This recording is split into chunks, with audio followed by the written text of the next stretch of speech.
130편입니다, 여러분.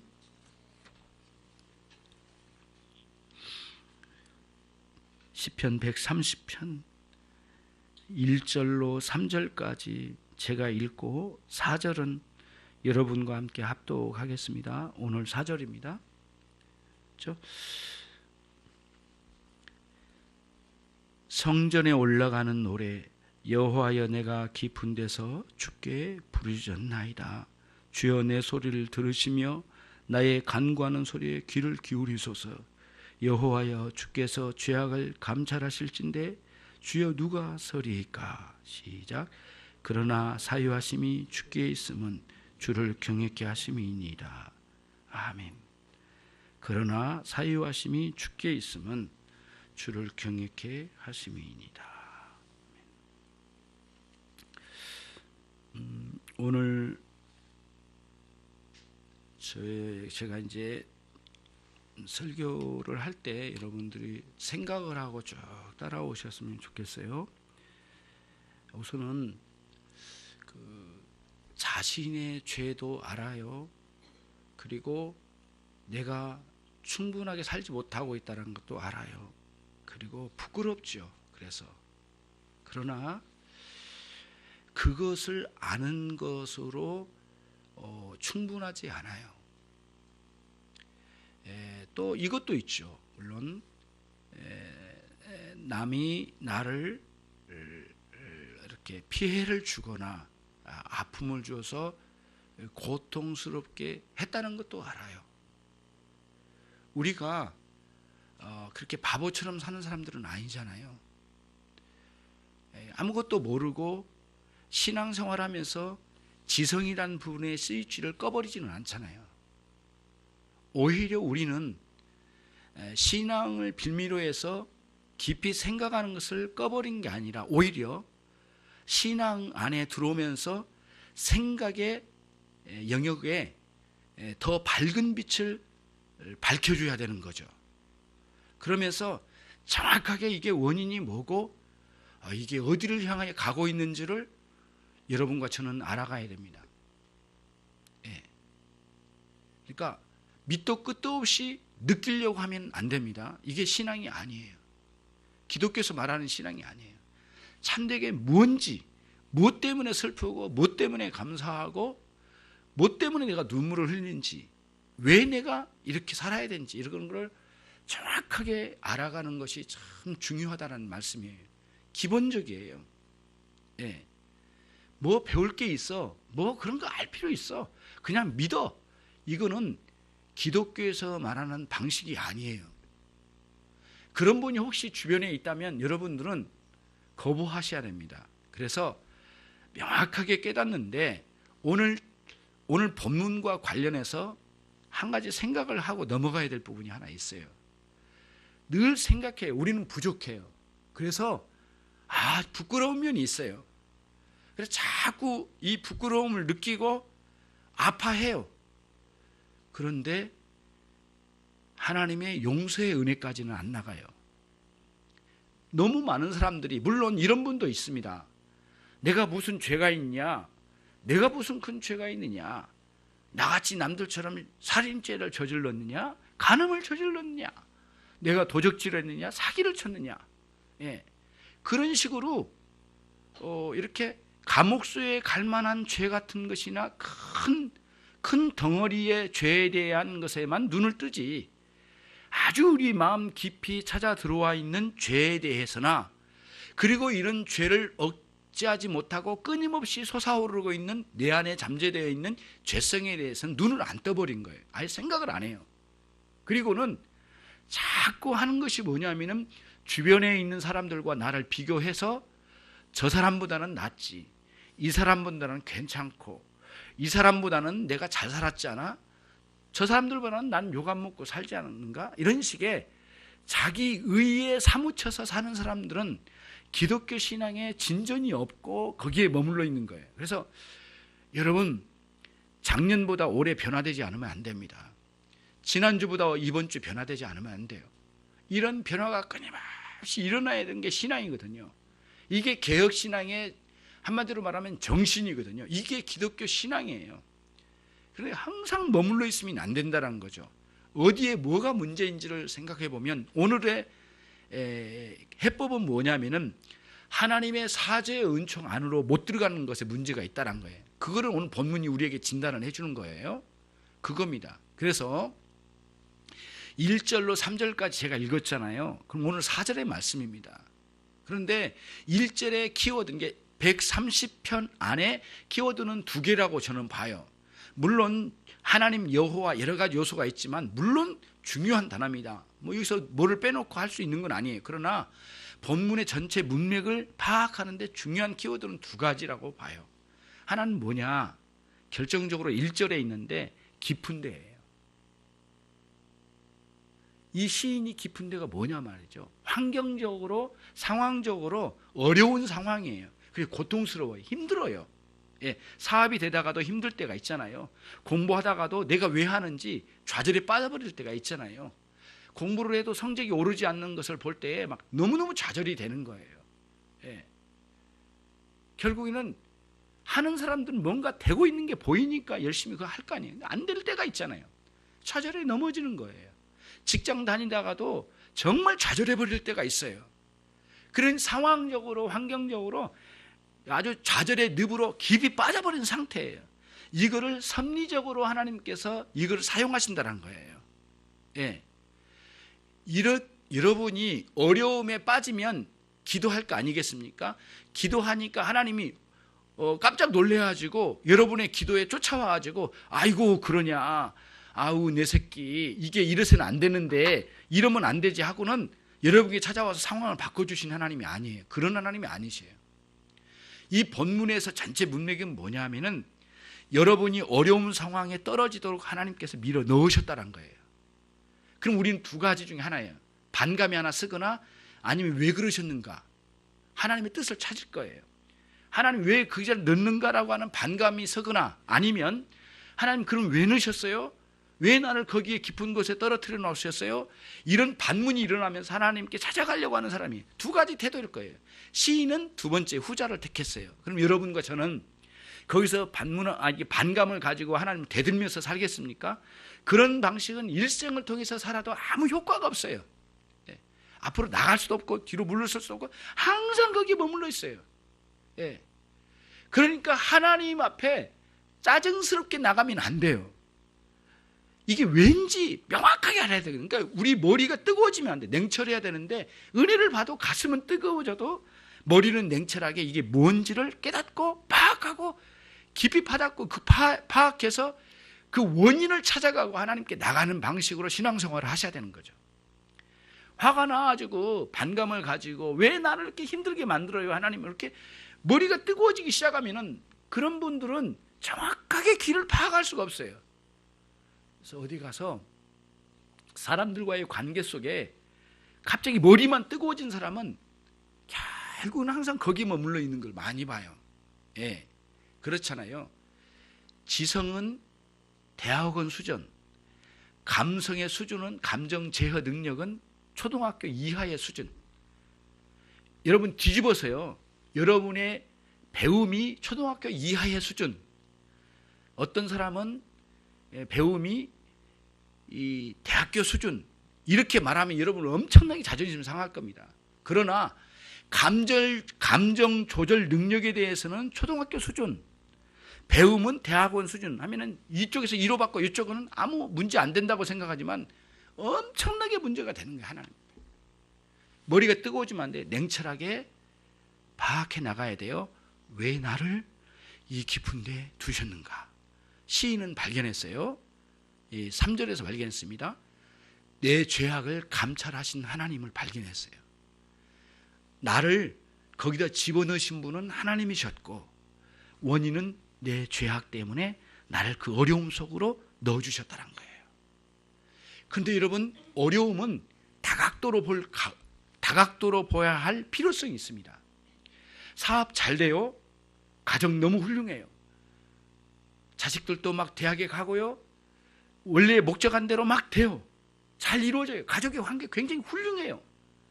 건강해요. 다. 상황은 매우 좋은데 하나님과의 관계는 깨져서 무너진 거예요. 기도가 안 돼요. 말씀을 읽어도 감이 없어요. 예배에 참여해도 감격적이지 않아요. 찬송을 하는데 입도 벌리기 싫어요. 겨우 벌렸어요. 마음 없어요. 하나님을 찾지도 않아요. 그리고 마음은 공허해요. 외로워요.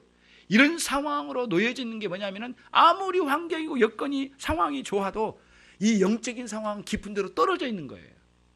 이때가 가장 위험스러운 때입니다. 왜 그런 줄 아세요? 영적으로 잘못되어진 것은 그냥 묻어버리고 상황적으로 잘된 것에 대해서 얼굴이 피는 거예요. 봐라, 이거 하나님 은혜가 아니냐. 물론 은혜죠. 그러나 요거를 일으켜야 됩니다. 그러면서 우리가 이제는 여러분과 제가 이 부분에 있어서 변화가 이제 일어나기 시작해야 돼요. 봐야 되죠. 그래서 두 가지 양쪽을 다 봐야 돼요. 그리고 이게 완전히 뗄 수는 없지만 상황적인 기품이나 영적인 기품을 양쪽 다 보되 원인이 뭔가를 찾아 들어가줍니다. 내가 직접 다윗처럼 죄를 저질러서 깊은 데 떨어진 거나 아니면 죄를 직접 저지른 건 아닌데 직접적인 관련이 있는 건 아닌데 나를 어려움 가운데 넣어주시는 경우가 있어요. 그런 경우가 뭐냐면은 나를 단련시키기 위해서, 훈련시키기 위해서, 훈련시키기 위해서. 우리가 뭘 잘못해가지고 죄를 저지르면 감옥소에 가지만 우리가 의무와 사명을 위해서는 논산훈련소로 가요. 군인으로 만들기 위해서. 그와 같은 방식 두 간대로 생각해 보셔요. 그러니까 여러분, 이 깊은 데가 감옥소인지 아니면 훈련소인지를 명확하게 꿰뚫어 봐야 된다는 거죠. 그래서 훌륭한 군사로 키워나가는 국가적인 시책에 따라서 가는 것인지, 그럼 우리는 거기에 따라서 잘 순종해서 훈련받고 어렵지만, 지독하게 어렵지만 가는 거고, 만약에 감옥소와 같이 내가 뭔가 잘못해서 거기에 깊은 데 떨어졌다면 회개의 자리로 나가야 되죠.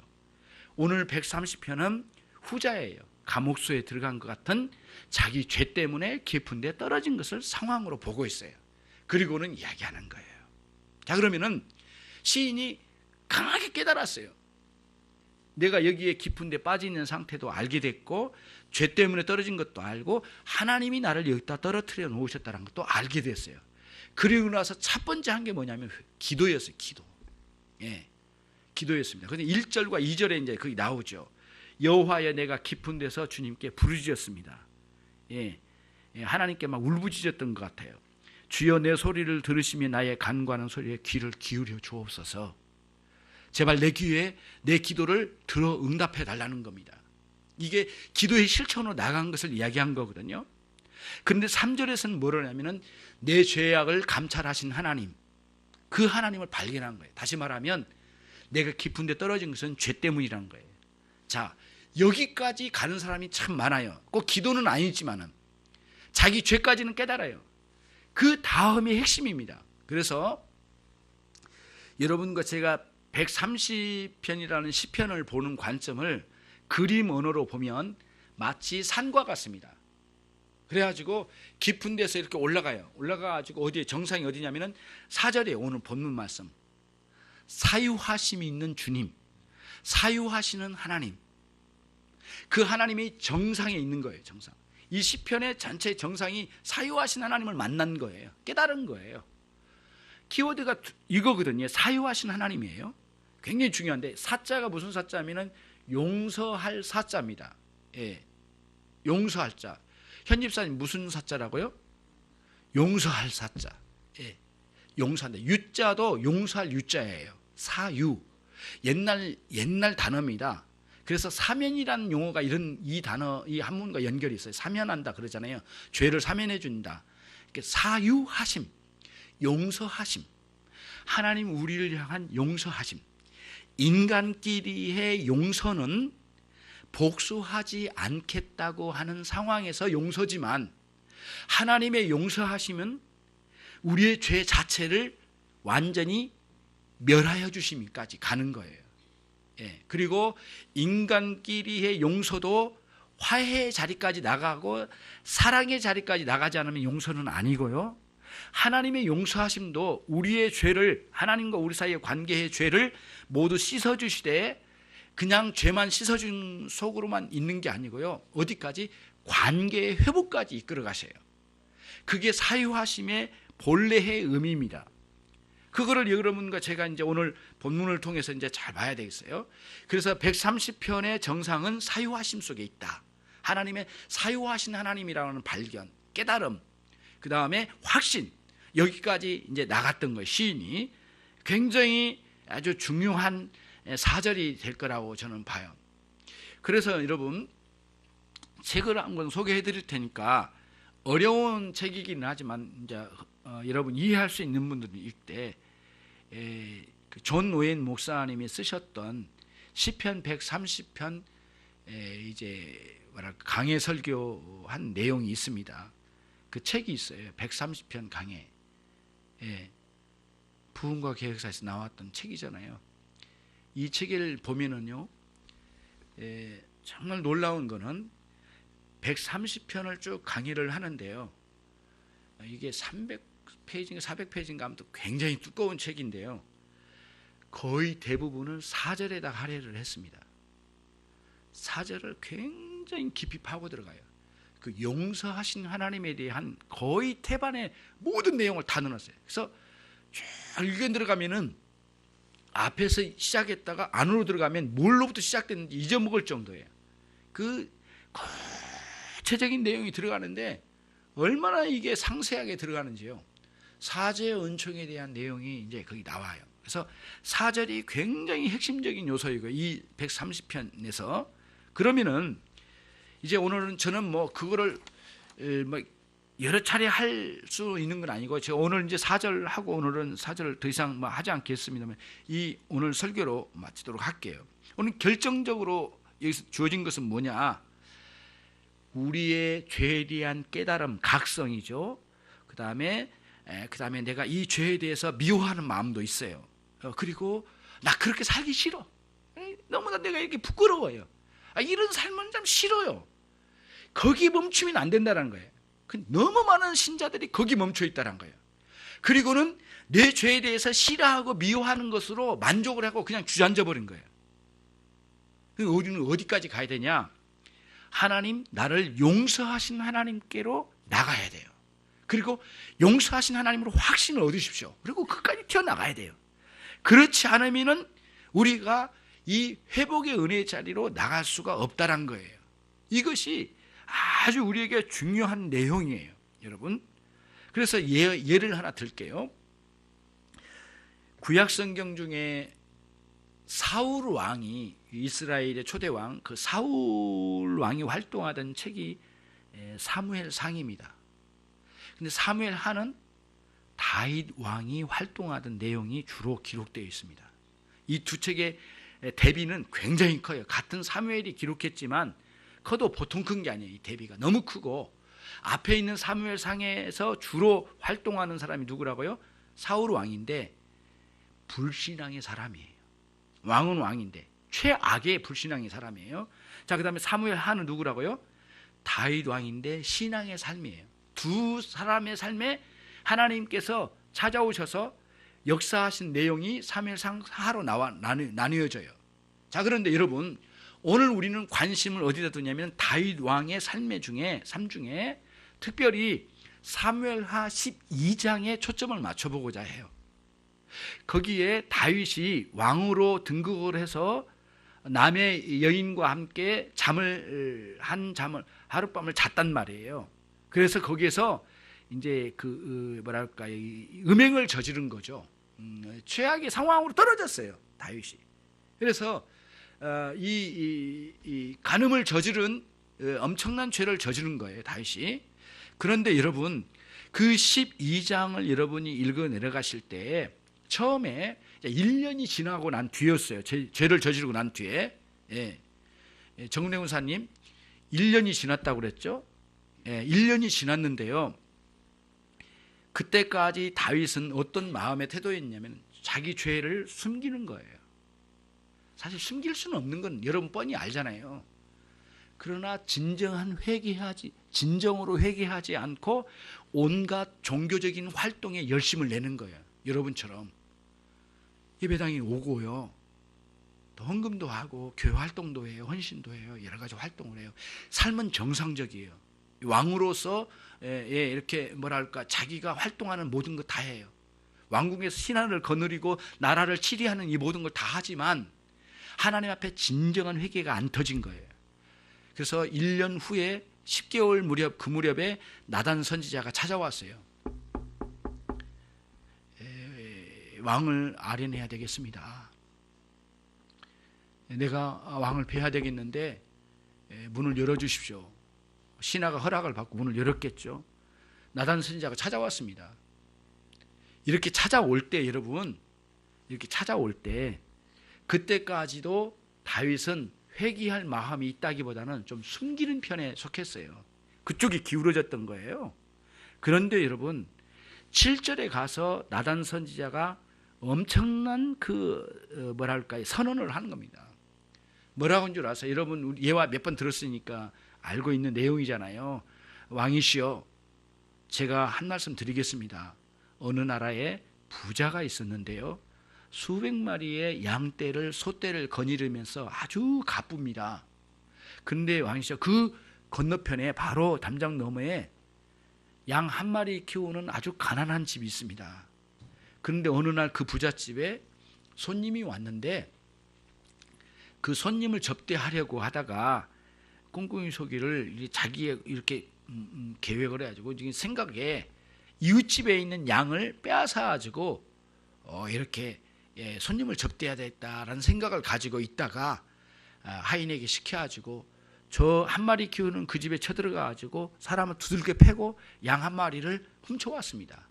그리고는 자기 양은 그대로 놔두고 그 양을 다 이렇게 요리를 해가지고 맛있게 요리를 해서 그 손님을 접대했답니다.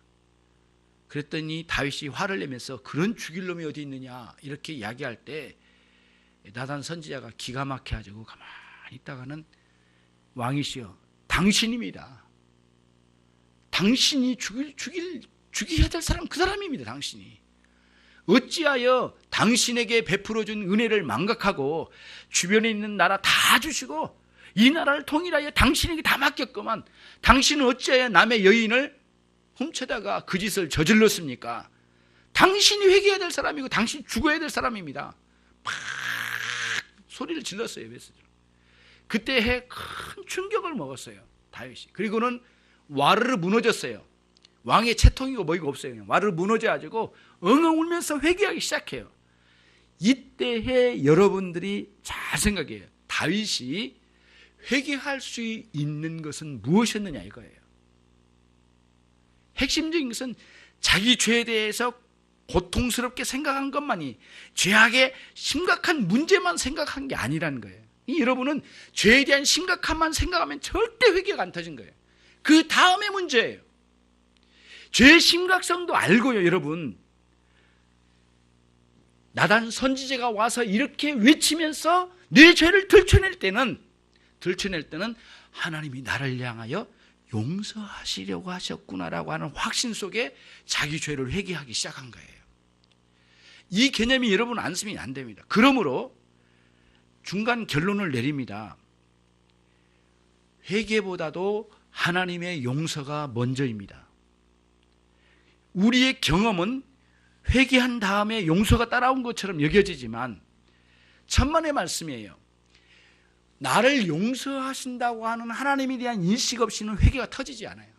반드시 회개는 나를 용서해 주실 것이라는 하나님의 은혜에 대한 의존감이 있을 때 회개가 터집니다. 여러분이 회개가 안 일어나는 이유 중에 하나예요. 가볍게는 그렇죠. 내가 무슨 죄를 저질렀느냐, 자기 죄성을 못 보는 어둠 속에 잠겨 있는 것 때문에 회개가 안 터진 거고요. 두 번째는 뭐냐면은 죄에 대해서 정죄하는 것까지는 가지만 뭐예요? 하나님의 사죄의 은혜, 사유하심에 대한 은혜에 대해서는 눈을 못 뜨는 거예요. 확신이 없어요. 그리고 하나님에 대해서 관심을 안 가져요. 그 하나님, 찾아오신 하나님에 대해서. 그때의 회개가 안 일어난 이유가 거기에 있습니다. 다윗은 나단 선지자가 그렇게 딱 터뜨릴 때 자기 죄에 대해서 그냥 수치스러워서 회개했다고만 안 됩니다. 결국에는 선지자를 통하여 하나님 내 인생에 찾아오셔서 나를 용서하시려고 하시는구나 라고 생각하고 확신을 얻고 그 자리에서 엉엉 울면서 하나님께 엎드렸던 거예요. 그리고는 거기서 회개가 터지기 시작했던 거예요. 그리고 하나님은 여기서 사유하심이라고 이렇게 되어 있거든요. 근데 쉬운 말로는 용서하심인데 이런 의미입니다. 하나님께서 당신의 은혜로 용서하시기를 기뻐하신다라고 하는 데까지 포함된 거예요. 사유하심은 그냥 용서 행위만이 아니고 용서하신 것을 너무너무 좋아하신 거예요. 하나님, 그 좋아하신 하나님의 마음까지 포함된 게 사유하심입니다. 이 본문의 의미가요. 그리고 이 본문의 의미가 이제 그런 의미까지 담겨져 있다는 거예요. 예. 그래서 오늘 이제 여기에 나와 있는 이 사유하심이라고 하는 이런 이 의미 속에는 원래 이제 히라스모스라고 하는 이 단어인데요. 이제 그 70인역에는 구약 성경을 헬라어로 번역을 해서 내놓은 책인데 그 70인역에 보면 히라스모스라고 이제 번역을 했어요. 히브리어에서 번역을 한 거 히라스모스인데, 히라스모스라고 하는 단어는 용서만 해준 게 아니고요. 그 용서해주고 그를 끌어안아가지고 화목의 관계로 쏙 들어간 것까지를 의미합니다.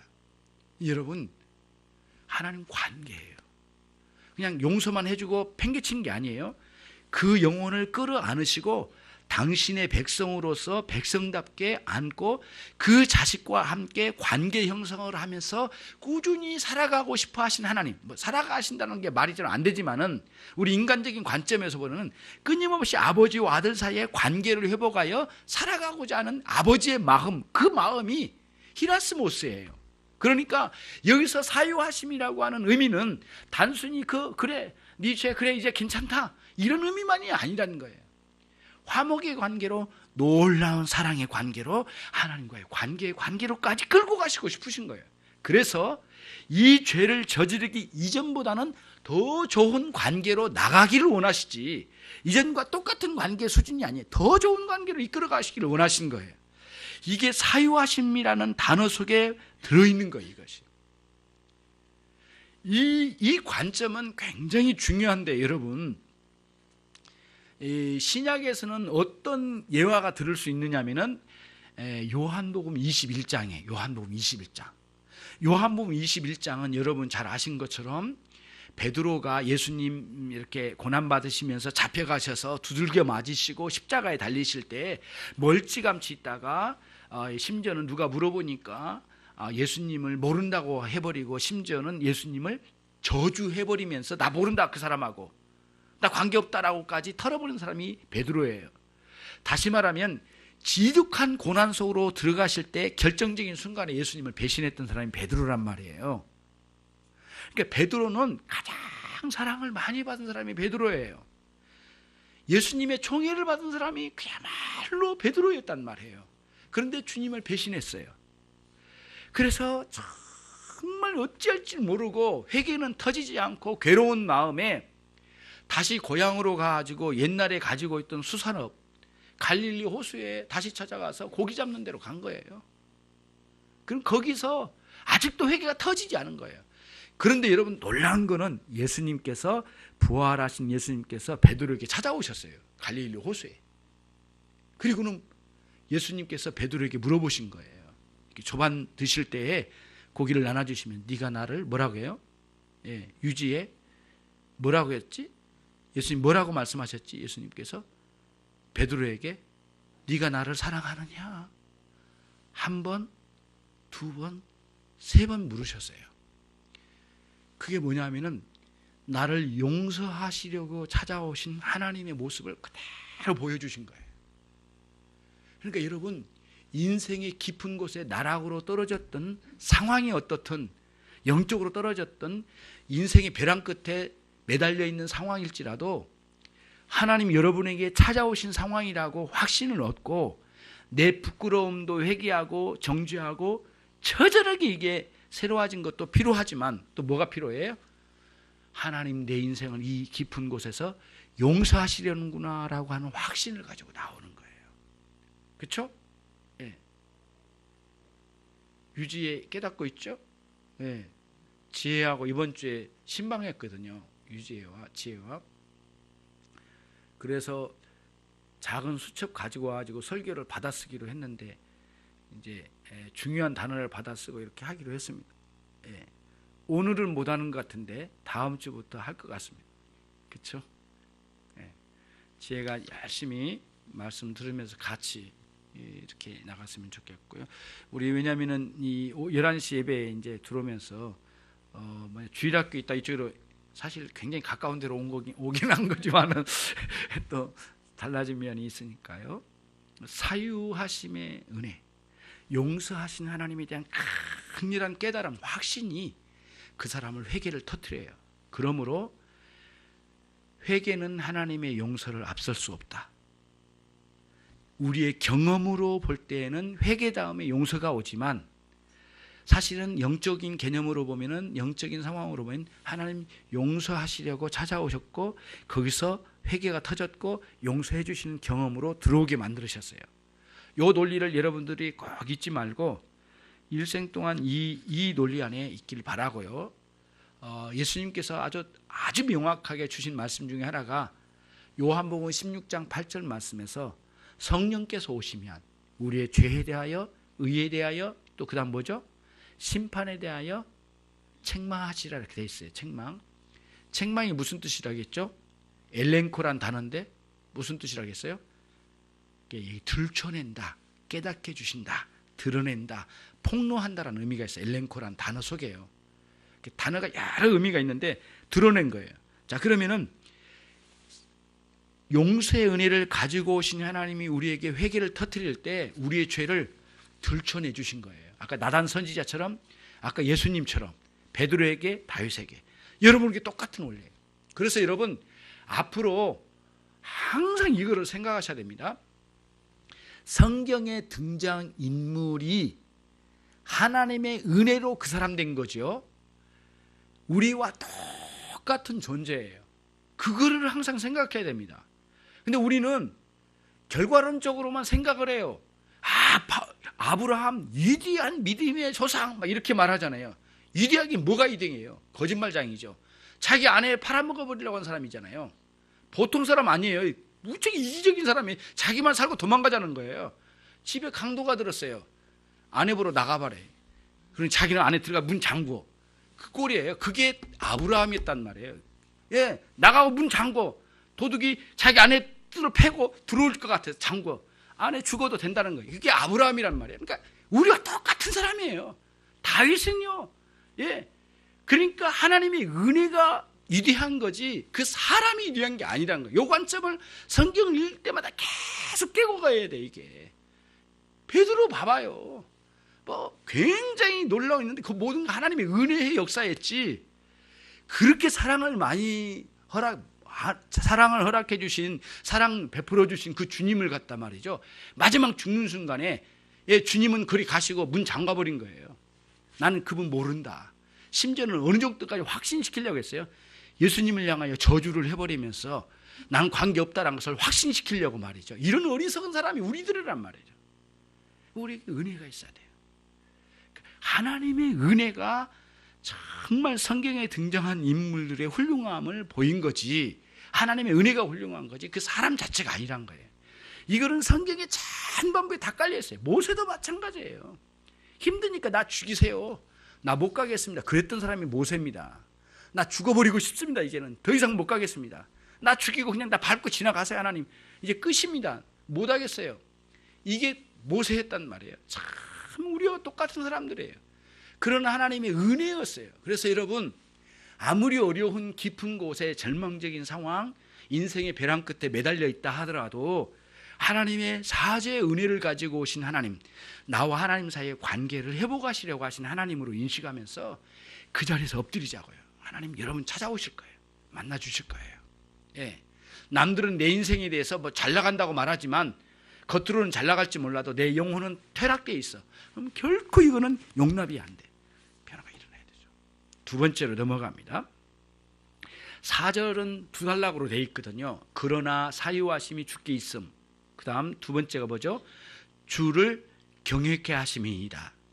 자, 그러면은 이 사죄의 은총을 가지고 오신 하나님의 목적이 있다는 거예요. 그래서 여러분 항상 은혜는 목적이 있습니다. 맹목적인 은혜는 없어요. 예. 내가 뭐를 위해서 은혜를 주셨는지를 깨닫는 것도 굉장히 중요해요. 왜 나에게 은혜 주셨지? 은혜 주신 다음에 나 은혜 받았어 가슴 내밀고 막 자랑하려고 뻐기려고 너보다는 훌륭한 신자야 이거 말하려고 천만의 말씀이에요.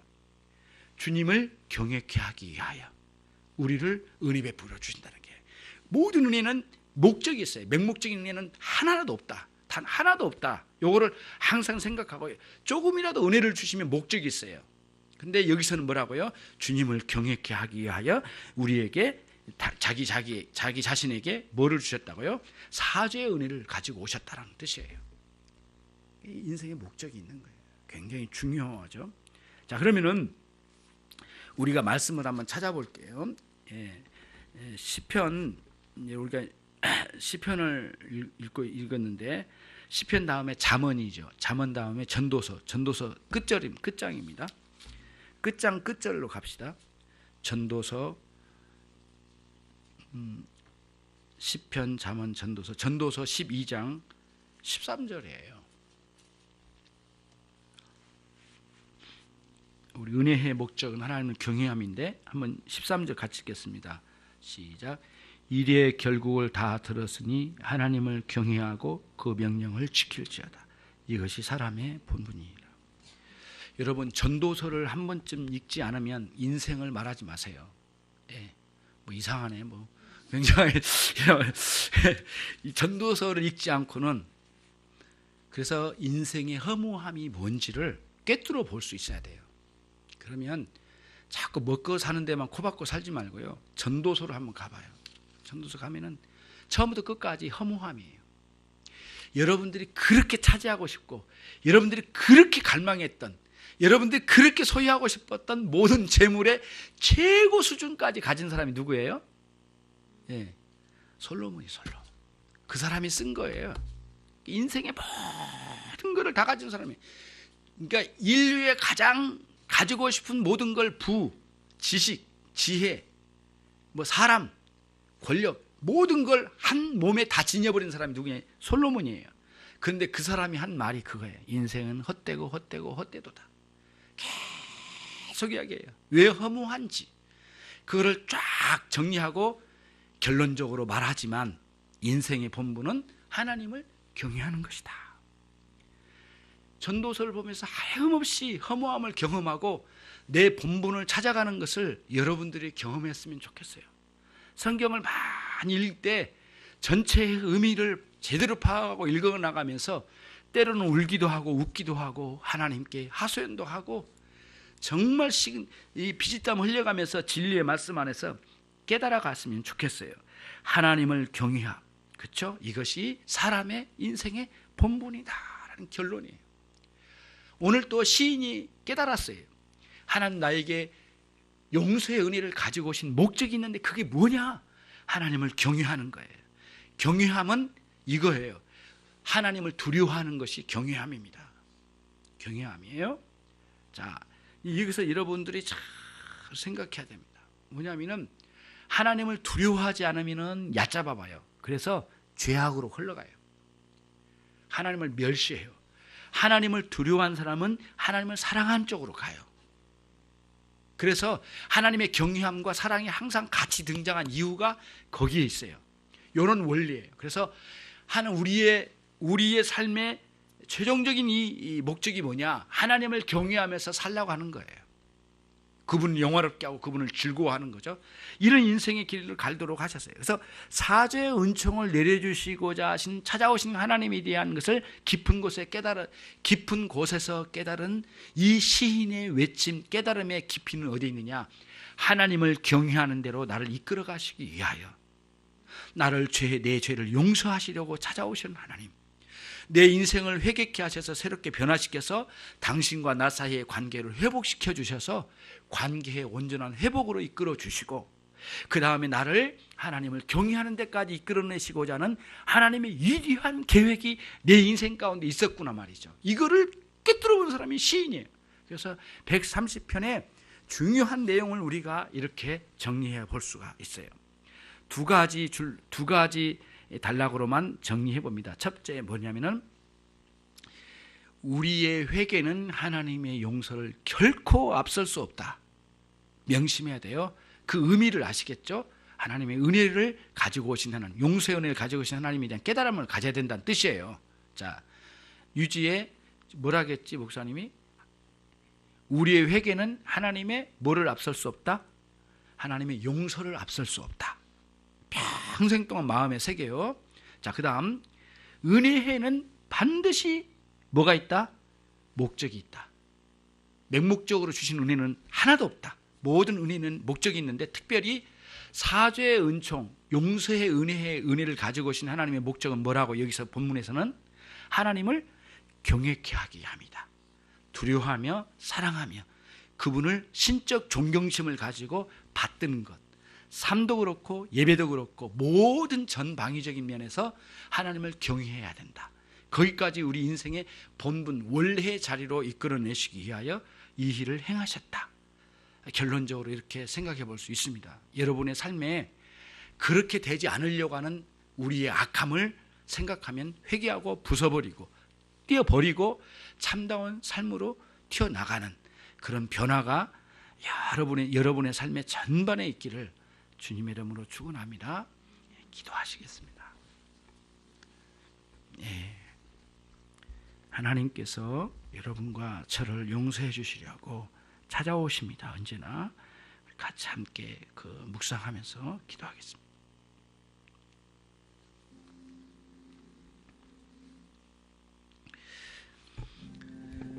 하나님 아버지 감사합니다. 저희들이 주님의 말씀을 듣고 되돌아보면 하나님 아버지 참으로